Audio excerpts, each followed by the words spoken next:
E continuando a nossa leitura, hoje nós vamos ler Gênesis capítulo 46. Vamos orar?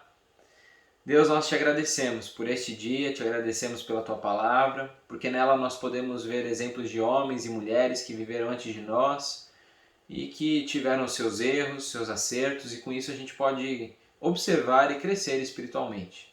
Nos ajuda a cada dia a agradar o teu coração e nos ajuda nesse momento a lermos a tua palavra. Em nome de Jesus, amém. Então, só para a gente lembrar, Jacó está se dirigindo ao Egito para se encontrar com seu filho José e está levando toda a sua família. E todas as vezes que a gente via a palavra Israel sendo remetida a uma pessoa, essa pessoa é Jacó. Lembra que Deus mudou o nome dele? Então, ora na Bíblia vai aparecer Jacó, ora vai aparecer Israel. Gênesis capítulo 46, versículo 1.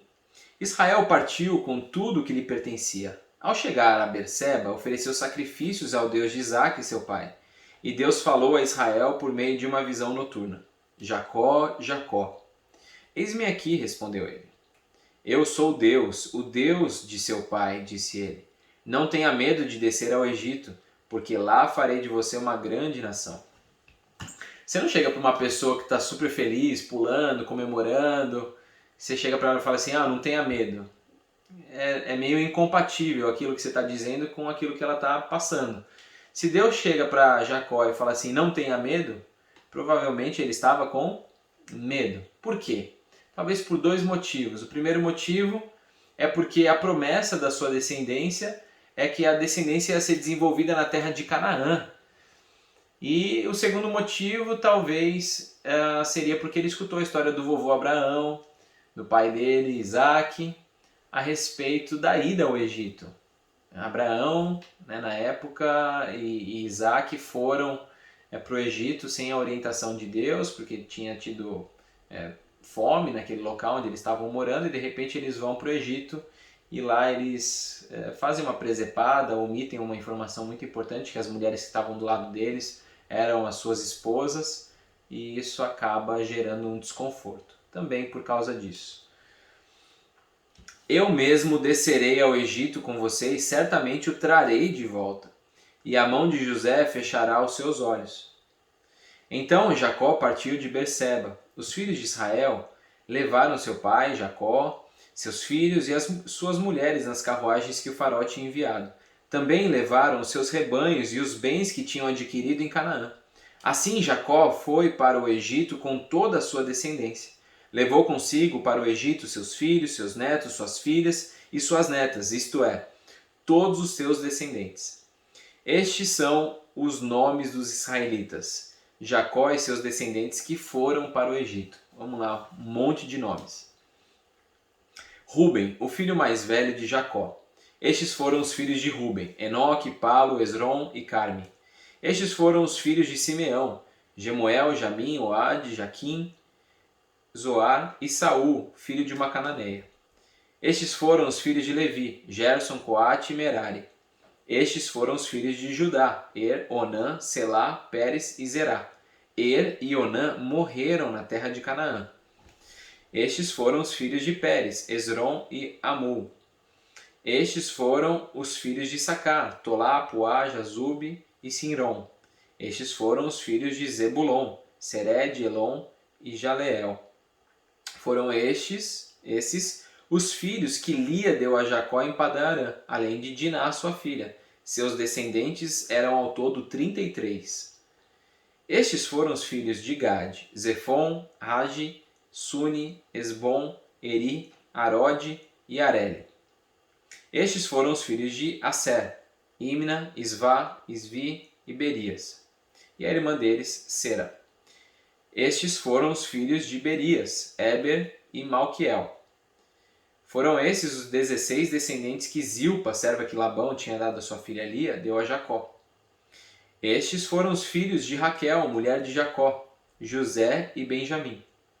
Azenate, filha de Potífera, sacerdote de On, deu 2 filhos a José no Egito, Manassés e Efraim. Estes foram os filhos de Benjamim, Belá, Bequer, Asbel, Gera, Naamã, Ei, Ros, Mupim, Upim e Arde. Foram esses os 14 descendentes que Raquel deu a Jacó. O filho de Dan foi Usim. Estes foram os filhos de Naphtali: Jazeel, Guni, Jezer e Silém. Foram esses os 7 descendentes que Bila, serva que Labão tinha dado a sua filha Raquel, deu a Jacó. Todos os que foram para o Egito com Jacó, todos os seus descendentes, sem contar as mulheres de seus filhos, totalizaram 66 pessoas. Com mais os 2 filhos que nasceram a José no Egito, os membros da família de Jacó que foram para o Egito chegaram a 70. Então, por que 66? Por que 70? Porque esses 66 não contavam com José, com Jacó e com seus 2 filhos. Na Septuaginta, que é a tradução do Antigo Testamento para o grego, é falado aqui 75. Por que 75? Provavelmente eram os netos de José. E esse número 75 vai corroborar com aquilo que a gente vai ver lá em Atos, capítulo 7, no versículo 14, onde Estevão está descrevendo a história de Israel e fazendo uma grave acusação aos israelitas. Então, essa descrição que ele está fazendo vai ser pouco tempo antes dele ser apedrejado pelo pessoal que ficou super nervoso com ele, mas ele vai citar nesse versículo 14 o número 75. Ora, Jacó enviou Judá à sua frente, a José, para saber como ir a Gósen. Quando lá chegaram, José, de carruagem pronta, partiu para Gósen para encontrar-se com seu pai Israel. Assim que o viu, correu para abraçá-lo e, abraçado a ele, chorou longamente. Israel disse a José: Agora posso morrer, pois vi o seu rosto e sei que você ainda está vivo.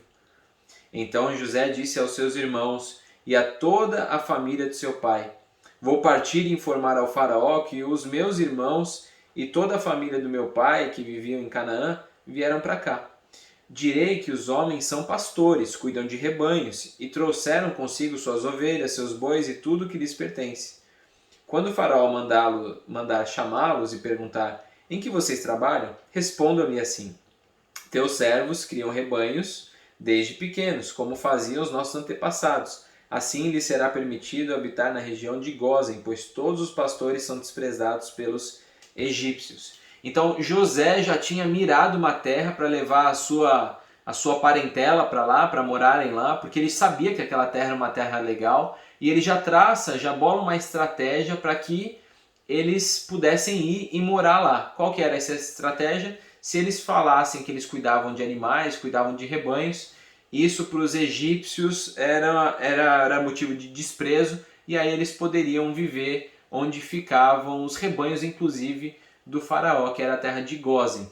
Nessa terra, ou seja, sendo desprezados e estando isolados, eles poderiam ficar inclusive longe do paganismo egípcio e ali se desenvolver, porque era uma terra muito boa também. E a reflexão que eu gostaria de trazer hoje é sobre essa questão de ter medo. Ser um servo de Deus e confiar em Deus, ou fazer a vontade de Deus, não exime a gente de sentir medo. Medo é um sentimento humano. E todas as vezes que a gente sentir medo fazendo a vontade de Deus, Deus vai enviar uma pessoa, vai colocar uma paz no nosso coração, vai enviar uma palavra para nós. Se você estiver conectado com Deus, Ele vai de alguma maneira falar: filho, filha, continue fazendo a minha vontade, porque eu estou com você, não tenha medo. Então o medo é um sentimento humano, hora ou outra eu e você nós vamos sentir medo enquanto estivermos fazendo a vontade de Deus, mas a gente tem que ter a certeza de que Deus está conosco e que Ele vai arranjar alguma maneira de mostrar que Ele está conosco, para que Ele mostre e para que a gente se sinta amparado pelo Deus Todo-Poderoso, assim como Jacó foi amparado por Deus. Ele disse: não tenha medo de descer ao Egito, ou seja, não tenha medo de fazer a minha vontade, não tenha medo de cumprir estas coisas que eu estou pedindo para você fazer, porque lá farei de você uma grande nação. Então, Deus estava com Jacó, Deus está conosco. Deus não vai nos abandonar enquanto nós estivermos servindo a Ele e fazendo a sua vontade. Se você está com medo hoje, que Deus traga essa certeza ao seu coração, mande uma pessoa, ou talvez esse estudo é um aviso para você dizendo: Deus está com você, não tenha medo, continue. Vamos orar? Deus, nós te agradecemos, porque mesmo nos maiores desafios da nossa vida, o Senhor está conosco. O Senhor usa pessoas, o Senhor usa situações, o Senhor usa a sua palavra, o Senhor usa estudos pelo YouTube para mostrar que o Senhor está conosco, para mostrar que nós não precisamos ter medo, para mostrar que nós podemos continuar essa caminhada com o Senhor com coragem, sabendo que o Deus Todo-Poderoso está conosco, sabendo que a mão forte deste Deus Todo-Poderoso está com a gente. Nós te agradecemos pela tua presença e pela tua palavra, no nome de Jesus. Amém. E até amanhã, Gênesis capítulo 47.